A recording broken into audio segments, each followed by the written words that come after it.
बुंदेलखंड में लंबे समय से पान की खेती का सिलसिला चला आ रहा है, लेकिन सरकारी नीतियों और गुटखा लॉबी के कारण पान की खेती का व्यवसाय धीरे धीरे दम तोड़ रहा है। पहले के मुकाबले आज पान की खेती महज 25% बची है और पान की खेती करने वाले किसानों ने दूसरे धंधे और व्यवसाय की तरफ रुख कर लिया है। बुंदेलखंड की बात करें तो सागर और छतरपुर जिले दो ऐसे जिले हैं जहां पिछले 100 सालों से चौरसिया समाज के लोग पान की खेती करते आ रहे हैं। सागर जिले के रेहली विकास खंड के बले का बंगला पान तो पूरे देश में मशहूर है।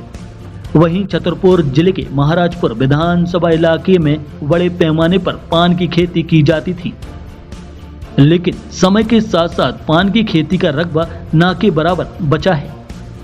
दरअसल पान की खेती की लागत काफी ज्यादा होती है और रखरखाव में काफी मेहनत करनी होती है, लेकिन सरकार द्वारा पान की खेती को सामान्य फसलों या उद्यान की फसलों में शामिल नहीं किए जाने के कारण पान की खेती में नुकसान पर मुआवजा नहीं मिलता है। इसके अलावा गुटखा के बढ़ते चलन के कारण पान का क्रेज कम हुआ है, इसलिए पान की खेती करने वाले किसानों ने धीरे धीरे दूसरे धंधे या व्यवसाय शुरू कर दिए हैं। हमें तो लगभग 30 साल हो गई खेती करते। इसमें तो कुंवर में होते बोनी, मतलब कुंवर से लगा के अब लोग फागुन के महीना में होते बोनी। अब ये टाइम पे जो पानी डर रहा है सो पानी डर जब पौध बड़ा बड़ी हो गई है सो में अपन सनारा भर के और बिल खड़ी कर दे बिकते हैं तो दमोई जाते हैं, सागर भी जात, जबलपुर भी जात। एकड़ में कम से कम 5-6 लाख रुपया की लागत लग जाए।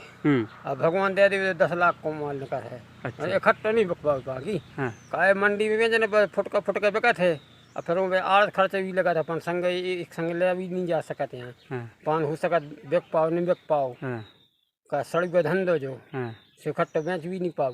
पहले बहुत आदमी कराते, कम 200 आदमी कराते, 200 घर की। अब तो बहुत का मेहनती ज्यादा है, लागत ज्यादा है, उतनी पैदावारी बचनी है। राजश्री गुटखारी की बिक्री पूरी टूट रही है, इसलिए इसमें बहुत ज्यादा घाटा लगो। अब से बहुत कम कर रहा है आदमी। तो कम से कम हमारे 25% आदमी कर रहे हैं।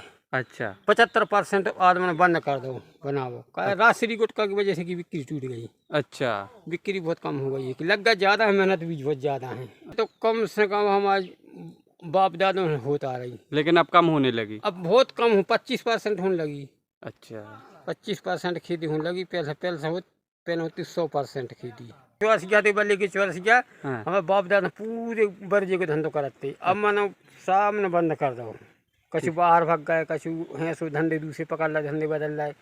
इस खेती में बहुत ज़्यादा लागत है, मेहनत भी बहुत ज़्यादा है, पैदावार इतनी बची नहीं है। ठीक। इसे खेती कम से कम 100 साल से हो रही और आज की स्थिति में जो है कि 20% बड़ी जो नहीं बन रहे हैं। पहले 100% बनाते, कम से कम 200 जने बनाते। तो क्यों कम हो गए? कम में लागत ज़्यादा है, आय कम है। हर चीज़ महंगी हो गई है। अच्छा, जैसे चारा है पहले फ्री मेड़ों पे मिलत तो भाटी मिलती, भाटी है। तो ये आपके यहाँ का जो पान है बहुत प्रसिद्ध है, दूर दूर तक जाता था पहले। कहाँ जाता था? सागर, दमोई, जबलपुर इन मंडियों में जाते।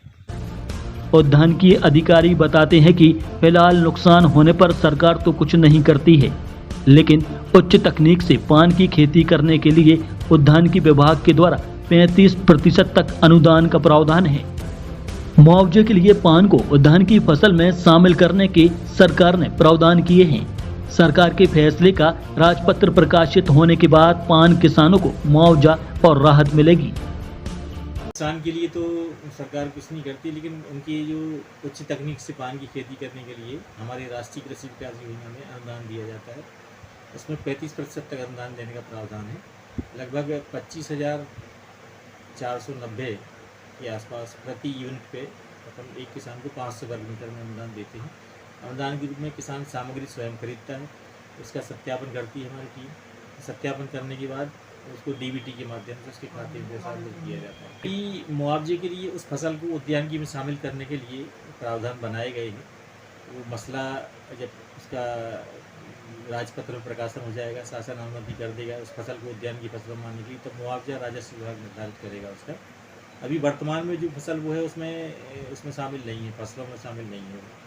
सर कोई जैसे पान की खेती कर रहा है और वो ये अनुदान वगैरह प्राप्त करना चाहता है तो क्या करना होगा उसको? उसके लिए सबसे पहले हमारे यहाँ हर वर्ष लक्ष्य आते हैं पान की खेती की, और रैली की बलेह में और केसली ब्लॉक के गांव में 1 या 2 गांव में पान की खेती होती है। तो ऐसे किसान जो पहले से पान की खेती कर रहे हैं और उन्नत तरीके से करना चाहते हैं तो उनके लिए क्या करना होगा, सबसे पहले अपना रजिस्ट्रेशन कराना होगा विभाग में। उसके लिए हमारे NPFSTS पोर्टल पे ऑनलाइन रजिस्ट्रेशन होगा। किसान को अपना आधार कार्ड, खसरे की नकल और बैंक खाते की कापी ये ले जाके किसी भी ऑनलाइन सेंटर से अपना पंजीयन करा ले, और पंजीयन होने के बाद उसको हमारे विभाग के अधिकारी उसके दस्तावेजों का सत्यापन करेंगे, उसके खेत का भ्रमण करेंगे, फिर उसको स्कीम में जोड़ेंगे। पान की जो स्कीम हमारी पोर्टल पर डली हुई है, स्कीम में जोड़ने के बाद किसान को स्वीकृति आदेश जारी होगा इस कार्यालय से। स्वीकृति आदेश जारी होने के बाद किसान को अपना कार्य पूरा करने के बाद वो सूचना देगा कि हमने ये काम पूरा कर लिया है।